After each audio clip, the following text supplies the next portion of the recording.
Today, we explore the 28 to 34 trap, a stage where young professionals often feel stuck in their careers, struggle with finances, and struggle to plan long term. How they navigate this period can define career trajectory, earning potential, and leadership opportunities.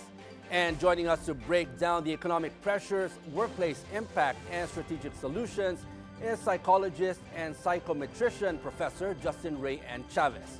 Good afternoon, Professor, and welcome to Business Brief. Hi, Sir Robert, and good afternoon to our audiences. Maraming salamat po for having on the show. Now, Good afternoon. Professor, how does feeling stuck at 28 to 34 affect promotion pipelines, leadership development, and organizational competitiveness? Okay, sir. Salamat, Sir Robert. Actually, for those individuals who are within the 28 to 34 years old, these are the individuals who are having a developmental pressure point wherein these individuals have issues when it comes to their career. Okay, there's a possibility that they're more on shifting from exploration to the possibilities that they have an issues when it comes to consolidation. Meaning, sir, when it comes to their stable career, finances, and even their relationships, okay, they're more focused on, especially when it comes to leadership, and even the pipelines are affected because of the pressure being affected and the stress, okay, that they do experience, especially, sir. Now, Professor, how do student debt, housing costs, or delayed wealth accumulation influence workplace decision-making and entrepreneurial risk-taking?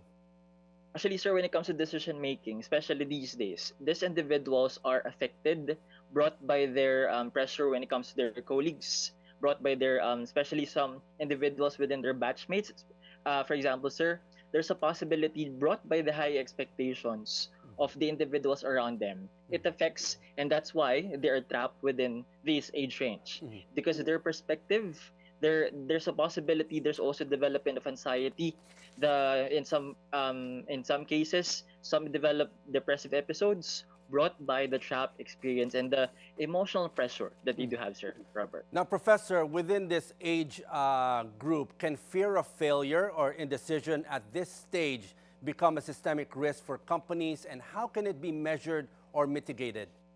Okay, actually, sir, when it comes to this kind of activity, okay, it's good that the HR department also in these companies have a good process of checking individuals. And yeah, usually, sir, the company have an annual checkup.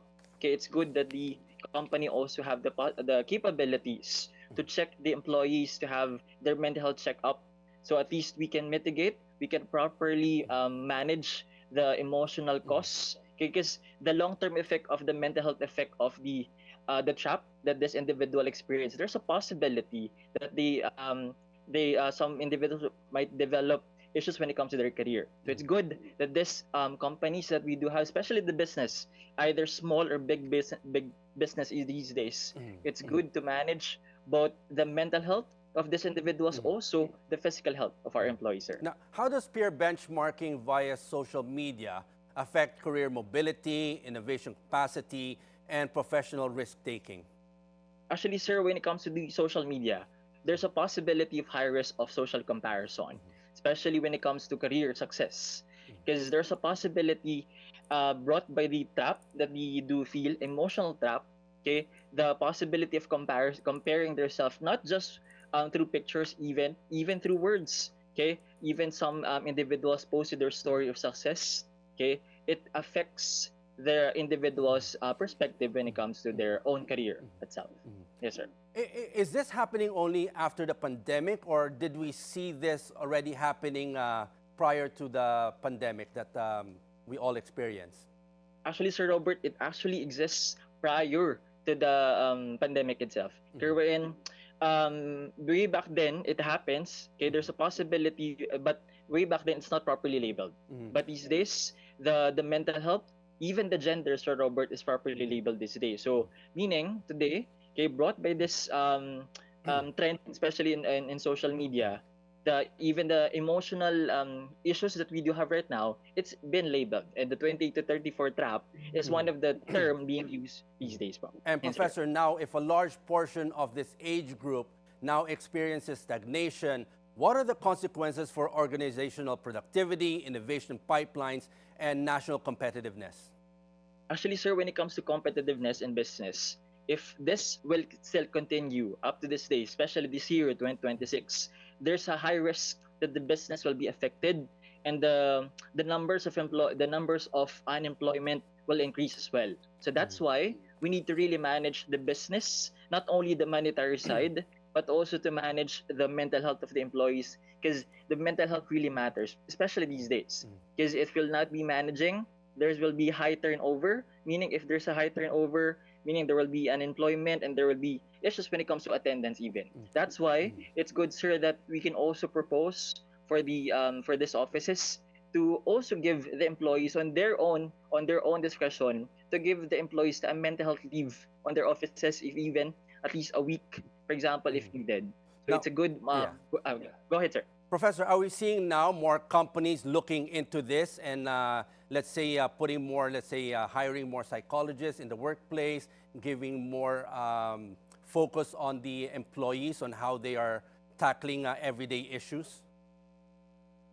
Yes, sir. Actually,